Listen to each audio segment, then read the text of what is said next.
வணக்கம். திசைகளின் 5 மணி செய்திகள். மலேசிய கோடீஸ்வரர் தான் ஸ்ரீ ஆனந்த கிருஷ்ணன் காலமானார். மலேசியாவின் முன்னணி கோடீஸ்வரர்களில் ஒருவரும் மலேசியாவிலும் உலகளாவிய நிலையிலும் மிக நீண்டகால வணிக பின்னணியை கொண்டவருமான தான் ஸ்ரீ ஆனந்த கிருஷ்ணன் காலமானார். அவருக்கு வயது 86. உசஹா தகாஸ் சென்றியான் பர்ஹாட் எனும் முதலீட்டு நிறுவனத்தின் தலைவருமான தான் ஸ்ரீ ஆனந்த கிருஷ்ணன் காலமானதை அவரின் குடும்ப உறுப்பினர்கள் உறுதிப்படுத்தினார். தான் ஸ்ரீ ஆனந்த கிருஷ்ணன் மறைவு நாட்டிற்கு குறிப்பாக வர்த்தகம் மற்றும் பொருளாதார ரீதியாக பேரிழப்பாகும் என்று தொழில் அதிபர்கள் வர்ணித்துள்ளனர். எவ்வித குடும்ப பின்புலமும் பிரபலமும் இல்லாமல் வணிக குடும்பம் அல்லாத பின்னணியை கொண்ட இலங்கை வம்சாவளியினரான ஆனந்த கிருஷ்ணன் தமது தொடக்க கல்வியை கோலாலம்பூர் பிரிக்ஃபீல்ட்ஸ் விவேகானந்தா தமிழ் பள்ளியில் 4ஆம் வகுப்பு வரை பயின்றார். பின்னர் 5 மற்றும் 6ஆம் ஆண்டு கல்வியை VI எனப்படும் கோலாலம்பூர் விக்டோரியா இன்ஸ்டிடியூட்டில் மேற்கொண்டார். வணிகத்துக்கான உலக புகழ்பெற்ற கல்வி மையமான அமெரிக்காவின் ஹார்வர்ட் பல்கலைக்கழகத்தில் தான் பெற்ற கல்வி, அமெரிக்காவில் பெற்ற வணிக அனுபவத்தை கொண்டும் எண்ணெய் பரிமாற்ற வணிகத்தில் தான் ஏற்கனவே ஈட்டிய வருமானத்தை கொண்டும் மலேசியாவில் சில வணிக முயற்சிகளில் ஈடுபட்டவராவார். நாட்டிற்கு சுமார் 22 ஆண்டு காலம் பிரதமராக பொறுப்பேற்றிருந்த துன் மகாதீர் முகமட்டின் ஆதரவை பெற்று பல்வேறு நவீனமயமான வணிக திட்டங்களில் ஈடுபட்டு தனது வணிக நிறுவனங்களை பெருக்கி தொழிலை பெருக்கிக் கொண்டவராவார்.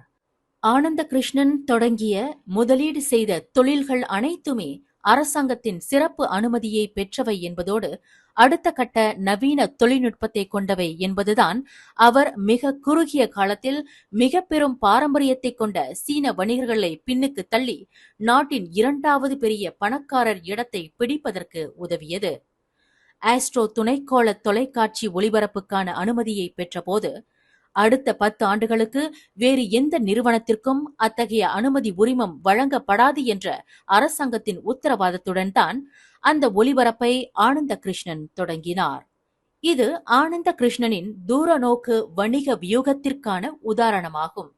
தவிர தொலைத்தொடர்பில் மற்ற நிறுவனங்களோடு போட்டி போட்டு சாதிக்கும் ஆனந்த கிருஷ்ணனின் வணிக திறனுக்கு மற்றொரு சாட்சியாக மலேசிய தொலைத்தொடர்பில் மிகப்பெரிய பிரளயத்தை ஏற்படுத்திய மேக்சிஸ் என்ற தொலைத்தொடர்பு நிறுவனமாகும். கோலாலம்பூர் மாநகரின் நில அடையாளமாக விளங்கும் நாட்டின் உயர்ந்த கட்டடம் என்று சில ஆண்டுகள் முன்பு வரை போற்றப்பட்ட பெட்ரோனாஸ் இரட்டை கோபுரத்தை நிர்மாணிப்பதில் பெட்ரோனாஸுடன் இணைந்து முக்கிய பங்கு வகித்தவர் ஆனந்த கிருஷ்ணன் என்பது வரலாறாகும். இவ்வாறு தனக்கென தொழில்துறையில் பெரும் சாம்ராஜ்யத்தையும் விசித்திரமான வலைப்பின்னலையும் கொண்டிருந்த ஆனந்த கிருஷ்ணன் முதல் முறையாக, அதுவும் தனது 79வது வயதில் இந்திய உச்ச நீதிமன்றத்தின் கிடுக்குப்பிடியில் சிக்கிக் கொண்டார். மேக்சிஸ் நிறுவனம் தொலைத்தொடர்பு துறையில் மலேசியாவில் கோலோச்சி கொண்டிருந்த வேளையில் தமிழ்நாட்டை மையமாக கொண்டு இயங்கி வந்த ஏர்செல் நிறுவனத்திலும் 2006ஆம் ஆண்டில் முதலீடு செய்து அதன் பெரும்பான்மை பங்குகளை வாங்கியது. அப்போது மிக சாதாரணமாக பார்க்கப்பட்ட இந்த வணிக ஒப்பந்தம் விஸ்வரூபம் எடுத்து ஆனந்த கிருஷ்ணனின் வணிக நன்னடத்தை குறித்த சிக்கல்களை ஏற்படுத்தியது. புதுடில்லியில் சிறப்பு நீதிமன்றத்தில் நடைபெற்ற 2G வழக்கு விசாரணையில் ஆனந்த கிருஷ்ணன் நீதிமன்றம் வராவிட்டாலும் அவரது 2G அலைக்கற்றை உரிமங்கள் பறிமுதல் செய்யப்பட்டு ஏலத்தில் விடப்படும் என்று கடந்த 2017ஆம் ஆண்டு அதிரடி தீர்ப்பை வழங்கியது. கோடிக்கணக்கான சொத்துகளுக்கு ஆனந்த கிருஷ்ணன் அதிபதியாக விளங்கிய போதிலும் தனது ஆருயிர் மகன் இளம் வயதிலேயே புத்த பிக்குவாக மாறிய போதிலும் தனது இறுதி மூச்சு வரையில் தனது மகனின் விருப்பத்திற்கு எதிராக நடந்து கொண்டதில்லை. மகனின் விருப்பப்படியே மனம் கோணாமல் தாய்லாந்தில் உள்ள தனது மகனை ஆனந்த கிருஷ்ணன் அடிக்கடி சந்தித்து வந்தது அவரின் பாசப்பிணைப்பை உறுதி செய்தது.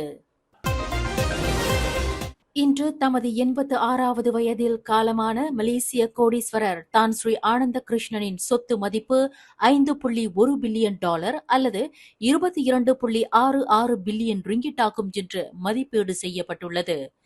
உலகில் முன்னணி கோடீஸ்வரர்களின் சொத்து விவரங்கள் பட்டியலை துல்லியமாக வெளியிடும் அமெரிக்காவை தளமாக கொண்ட ஊடகமான ஃபார்ப்ஸ் கடந்த ஏப்ரல் மாதம் வெளியிட்ட பட்டியலின்படி மறைந்த ஆனந்த கிருஷ்ணனின் சொத்து மதிப்பை வெளியிட்டது.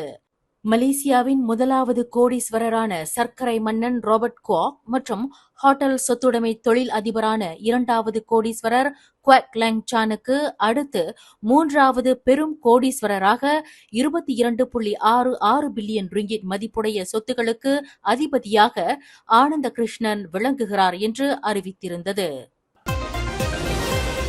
மலேசியாவின் முதலாவது விவசாய பல்கலைக்கழகமான சிரடாங்கில் உள்ள UPM மீண்டும் விவசாய பல்கலைக்கழகமாக பெயர் மாற்றம் செய்யப்படுவதற்கான பரிந்துரையை விவசாயம் மற்றும் விவசாய தொழில்துறை அமைச்சு பரிந்துரைக்கவிருக்கிறது. மலேசிய பூத்ரா பல்கலைக்கழகமாக அந்த விவசாய பல்கலைக்கழகம் பெயர் மாற்றம் கண்ட போதிலும் விவசாயம் மற்றும் விவசாயம் தொழில்துறை சார்ந்த ஆய்வுகளை வளப்படுத்தும் வகையில் UPM பல்கலைக்கழகத்திற்கு மீண்டும் விவசாய பல்கலைக்கழகமாக பெயர் மாற்றம் காண்பதற்கான பரிந்துரை முன்வைக்கப்படும் என்று விவசாயத்துறை அமைச்சர் முகமது சாபு இன்று அறிவித்துள்ளார். ஒரு தம்பதியரை ஏற்றிச் சென்ற டாக்ஸி ஒன்று விபத்துக்குள்ளாகி தீப்பிடித்துக் கொண்டதில் அந்த தம்பதியரும் டாக்ஸியோட்டியும் கருகி மாண்டனர். இச்சம்பவம் இன்று காலை 9:15 மணியளவில் மலாக்கா ஜலான் ஜாசின் மெர்லிமாவ் கம்போங் லன்சாங்கில் நிகழ்ந்தது. இதில் 84 வயது ஹுசாலி உமார் என்ற முதியவரும் அவரின் 61 வயது மனைவி மஸ்தூரா சயீத் மற்றும் ஒரு டாக்ஸி ஓட்டியான 71 வயது சுப்பிரமணியம் ஆகியோர் கருகி மாண்டனர். மூவரும் பயணம் செய்த கார் சுமுஜோக்கில் இருந்து மர்லிமாவை நோக்கி சென்று கொண்டிருந்த போது அவர்கள் பயணித்த புரோட்டான் ஈஸ்வரா கார் வேக கட்டுப்பாட்டை இழந்து சாலை தடுப்பை மோதி விபத்துக்குள்ளாகி தீப்பிடித்துக் கொண்டதாக நம்பப்படுகிறது. மூவருமே சம்பவ இடத்திலேயே கருகி மாண்டதாக ஜாசின் மாவட்ட போலீஸ் தலைவர் அமத் ஜமீல் ரட்ஸி தெரிவித்தார். எதிர்வரும் 2025 ஜனவரி 5ஆம் தேதி திரங்கானு பல்கலைக்கழகத்தில் அனைத்துலக தமிழ் இளையோர் மாநாடு நடைபெறவிருக்கின்றது. மலேசிய திரங்கானு பல்கலைக்கழகம் முதல் முறையாக இந்த அனைத்துலக தமிழ் இளையோர் மாநாட்டை ஏற்று நடத்துகிறது. புரட்சியின் ஊற்று தமிழ் இளையோர் கூற்று என்ற கருப்பொருளை கொண்ட இந்த மாநாடு காலை 8 மணி முதல் இரவு 8 மணி வரையில் மலேசிய திரங்கானு பல்கலைக்கழகத்தின் சுல்தான் மீசான் மண்டபத்தில் நடைபெறுகிறது.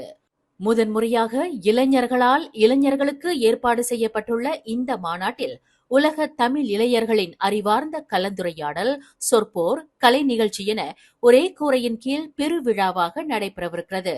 மலேசியா, சிங்கப்பூர், இந்தியா, இலங்கை என 4 நாடுகளிலிருந்து 40க்கும் மேற்பட்ட பேராளர்கள் கலந்து கொள்ளும் இந்த மாநாட்டில் சொற்போரின் இறுதி சுற்று ஜனவரி 4ஆம் தேதி நடைபெறவிருக்கிறது. கல்வி, மின்னியல், சமூக நீதி மற்றும் பருவநிலை மாற்றம் எனும் 4 துணை கருப்பொருள்களின் அடிப்படையில் இந்த அனைத்துலக தமிழ் இளையோர் மாநாடு நடைபெறுகிறது. இந்த மாநாடு 4 துணை கருப்பொருள்களில் அமையும்: கல்வி, மின்னியல், சமூக நீதி மற்றும் பருவநிலை மாற்றம். இந்த 4 துணை கருப்பொருள்களில் நாங்கள் மாணவர்களிடமிருந்து ஆய்வு கட்டுரை எதிர்பார்க்கின்றோம். ஆக ஆய்வு கட்டுரையை சமர்ப்பிக்க ஆர்வமுள்ளவர்கள் எங்களுடைய அகப்பக்கத்தை நாடலாம். அது மட்டுமில்லாமல் தமிழ் இயக்கங்கள், இளையோர் இயக்கங்கள் மற்றும் பல்கலைக்கழக மாணவர்களை பேராளர்களாக எதிர்பார்க்கின்றோம். இந்த மாநாடு சிறப்பாக நடைபெறுவதற்கு மாநாட்டு ஏற்பாட்டுக் குழுவினர் பொதுமக்களிடம் இருந்து நிதி உதவியை எதிர்பார்க்கின்றனர்.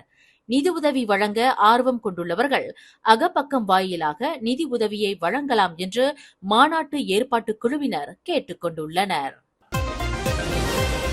கிளாந்தான் மாநிலத்தில் வெள்ள நிலைமை மோசமடைந்து வந்த போதிலும் அம்மாநிலத்தில் அவசர நிலை பிரகடனம் அறிவிக்கப்படாது என்று மாநில அரசின் துணை செயலாளர் அப்துல் ஃபத்தா அஸ்புல்லா தெரிவித்துள்ளார்.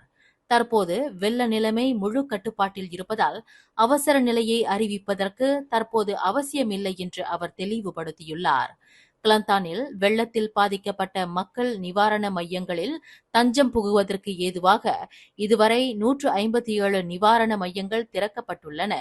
17 மின்சார துணை நிலையங்களின் மின் விநியோகம் தற்காலிகமாக நிறுத்தப்பட்டுள்ளன.